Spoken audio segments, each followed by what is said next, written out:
বন্ধুরা, Monk mode অনুযায়ী যদি কোনো মানুষের জীবন থেকে পারপাস, ফোকাস এবং ডিসিপ্লিন এই তিনটি জিনিসকে লম্বা সময়ের জন্য সরিয়ে দেওয়া হয়, তাহলে একজন মানুষের জীবনে যে জিনিসটি অবশিষ্ট থাকে সেটি হচ্ছে দুঃখ, হতাশা এবং একটি মিনিংলেস জীবন।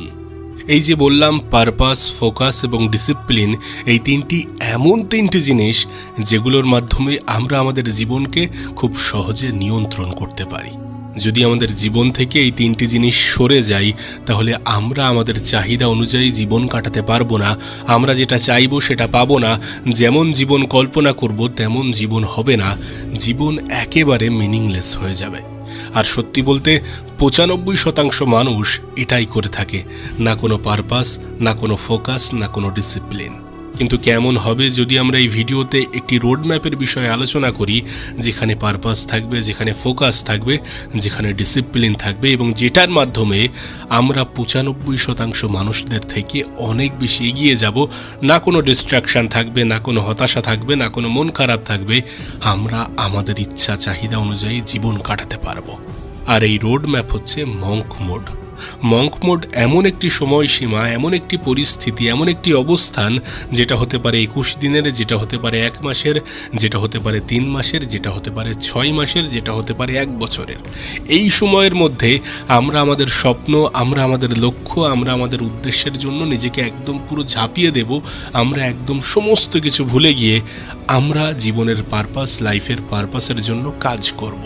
এই অবস্থানে আমরা বাইরের ডিস্ট্রাকশান, বাইরের নেগেটিভ জিনিস, বাইরের নেগেটিভ বিষয়, বাইরের নেগেটিভ মানুষ থেকে নিজেদেরকে দূরে রাখি, যার ফলে আমরা আমাদের কাজে সম্পূর্ণ ফোকাস দিতে পারি, সম্পূর্ণ গুরুত্ব দিতে পারি, সম্পূর্ণ মনোযোগ দিতে পারি এবং নির্দিষ্ট একটা ডিসিপ্লিন মেনটেন করতে পারি। আর যদি একটু ভালোভাবে বলি, তাহলে তুমি সেই সকল জিনিস থেকে দূরে চলে যাও, দূর হয়ে যাও, যে সকল জিনিসগুলো তোমার স্বপ্ন, তোমার লক্ষ্য, তোমার উদ্দেশ্যের পিছনে বাধা হয়ে দাঁড়ায়। মঙ্ক মোড এমন একটি পরিস্থিতি, এমন একটি অবস্থান। দেখো, তোমাকে সেই সকল জিনিস থেকে দূরে থাকতে হবে যেগুলো তোমার ডোপামিন ক্ষরণ করে, আর সেই সকল জিনিসের সান্নিধ্যে আসতে হবে যেগুলো তোমাকে ডিসিপ্লিন মেনটেন করতে সাহায্য করে। মোদ্দা কথা, তোমার জীবনের প্রত্যেকটি মূল্যবান সময় যেন তোমার সাইকোলজিক্যাল, তোমার স্পিরিচুয়াল, তোমার ফিজিক্যাল হেলথকে ইমপ্রুভ করে, সেটাতে সাহায্য করে। এখন তুমি আমাকে বলতে পারো যে এটা একটু বেশি বেশি হয়ে যাচ্ছে না? হ্যাঁ, হয়তোবা একটু কঠিন হয়ে যাচ্ছে, কিন্তু এটা তোমাকে লম্বা সময়ের জন্য করতে হবে না। এটা 21 দিনেরও হতে পারে, এটা 3 মাসেরও হতে পারে, এটা 6 মাসেরও হতে পারে, আবার এটা 1 বছরেরও হতে পারে। এখন তুমি তোমার স্বপ্ন, তুমি তোমার লক্ষ্য, তুমি তোমার উদ্দেশ্য অনুযায়ী তুমি এটাকে ডিসাইড করতে পারো। কিন্তু তুমি যদি আমাকে জিজ্ঞাসা করো, তাহলে আমি বলবো যে প্রথমে 21 দিনের জন্যই ট্রাই করো। তারপরে যদি দেখো যে না, রেজাল্ট ভালো আসছে, দেন তারপরে আবার এই সময়সীমা তুমি বাড়াতে পারো। রেজাল্ট মানুষকে সব থেকে বেশি মোটিভেট করে যখন রেজাল্ট ভালো আসবে, যখন রেজাল্ট পক্ষে আসবে, যখন রেজাল্ট পজিটিভ আসবে, তখন দেখবে এমনি থেকেই তুমি আবার এই জিনিসটাকে ফলো করতে যাচ্ছ। আর এটা ফলো করার জন্য তোমার একটা নির্দিষ্ট প্রোটোকল তৈরি করতে হবে, যেটা তুমি নিজের মতো করেই সাজাবে, একটা নির্দিষ্ট রুটিন যেটাকে তুমি ফলো করবে। এবং সেটা কিভাবে সম্ভব হবে না, নিজের ড্রিম লাইফ এবং নাইটমেয়ার লাইফ, এই দুটির মধ্যে পার্থক্য বুঝে। ড্রিম লাইফ কি এবং নাইটমেয়ার লাইফ কি? ড্রিম লাইফ মানে হচ্ছে যে তুমি এখন যে জীবন কাটাচ্ছ এবং যে জীবন তুমি কাটাতে চাও, এটার মধ্যে পার্থক্য কি, ব্যবধান কি, কি কি করতে হবে এবং কোন কোন জিনিসগুলোকে ত্যাগ করতে হবে এটা করার জন্য। ড্রিম লাইফ মানে তুমি যে জীবন কাটাতে চাও সেই জীবন তুমি কল্পনা করলে তোমার অনুভব কেমন হচ্ছে, তুমি কেমন চিন্তা করছো, তোমার স্বপ্নের জীবনটার সাথে বাস্তবের কি মিল আছে। অবশ্যই এটা দেখতে হবে যে সেটা কতটা বাস্তবিক, সেটা কতটা প্র্যাকটিক্যাল। যদি তুমি ভাবলে যে এমন কিছু ভাবলে যেটা প্র্যাকটিক্যাল নয়, তেমন হলে হবে না। হ্যাঁ, প্র্যাকটিক্যাল হতে হবে, নিজেকে ভাবতে হবে যে এটা আদৌ সম্ভব হবে কিনা। আর এটা খুঁজে বার করার বা এটা বোঝার সবথেকে ভালো উপায় হচ্ছে তুমি যাকে নিজের আইডল মনে করো তার জীবন কেমন সেটা অনুভব করো, এবং তোমার একটা নির্দিষ্ট দিন কেমন হবে সেটা অনুভব করো। তুমি সেই জায়গায় পৌঁছানোর পরে প্রয়োজনে খাতা কলমে লেখো যে একটা নির্দিষ্ট দিনের রুটিন কেমন হবে যদি তুমি তোমার স্বপ্নগুলো পূরণ করে ফেলো। আর নাইটমেয়ার লাইফ হচ্ছে যে তুমি যেমনটা ভেবেছো তার উল্টো ভাবো।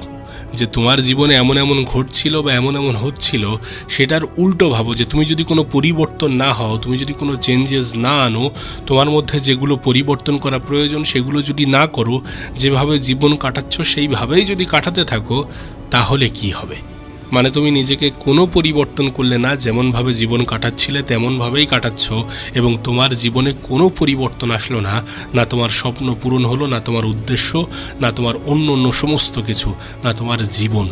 তাহলে কেমন হবে? তাহলে তোমার অনুভূতি কেমন হবে? এটা হচ্ছে নাইটমেয়ার লাইফ। মানে তুমি যে সকল নেগেটিভ জিনিস দ্বারা আজ অ্যাডিক্টেড, সোশ্যাল মিডিয়া হতে পারে বা কোনো নেশা বা কোনো অলসতা, যা কিছু হতে পারে, সেগুলো যদি রানিং এমনভাবে চলতে থাকে, তাহলে এখান থেকে কিছু বছর পরে তোমার অবস্থা কী হবে, তোমার সিচুয়েশান কী হবে, সেগুলো কল্পনা করো। তোমার জীবন একটি নাইটমেয়ার লাইফের মতো হয়ে যাবে। এই জন্য এটা নিয়ে কল্পনা করাটা প্রয়োজন। দেখো, সত্যি বলতে তুমি মানো বা না মানো, আমরা সাকসেসের কথা শুনে যতটা মোটিভেটেড ফিল করি, হারার ভয় এটা চিন্তা করে তার থেকে বেশি মোটিভেটেড ফিল করি। তাই তোমাকে কি করতে হবে না, এমন একটি শিডিউল তৈরি করতে হবে যাতে তুমি নাইটমেয়ার লাইফ নিয়ে অ্যাভয়েড করতে পারো এবং তোমার ড্রিম লাইফ নিয়ে ভাবো, ড্রিম লাইফ নিয়ে চিন্তা করো এবং সেটা পূরণ করার জন্য নিজের সর্বত্র লাগিয়ে দাও। তাই নিজস্ব একটা সেলফ ডিসিপ্লিন তৈরি করতে হবে, নিজের ইচ্ছার বিরুদ্ধে কাজ করতে হবে, সবসময় যেটা ভালো লাগবে সেটাই করতে হবে। বিষয়টা এমন নয়, যেটা করলে ভালো হবে সেটা করতে হবে, যেটা করলে উপকার হবে, যেটা করলে ক্ষতি হবে না, যেটা করলে সময়ের অপচয় হবে না, যেটা করলে ডিসিপ্লিন মেনটেন থাকবে, যেটা করলে নিজের জীবনে পরিবর্তন আসবে, যেটা করলে জীবনটা সুন্দর হবে, যেটা করলে ড্রিম লাইফকে অ্যাচিভ করা যাবে, সেটা করতে হবে। মঙ্ক মোডের মানে হচ্ছে এটা, যে নিজের স্বপ্নের পিছনে নিজের সব কিছু লাগিয়ে দেওয়া, একটা নির্দিষ্ট সময়, একটা নির্দিষ্ট মুহূর্তের জন্য ডিস্ট্রাকশান থেকে দূরে থাকে, এবং সেটা যে কোনো সময়ের হতে পারে, সেটা 21 দিনের হতে পারে, সেটা 3 মাসের হতে পারে, সেটা 6 মাসের হতে পারে, সেটা 1 মাসের অথবা 1 বছরের হতে পারে।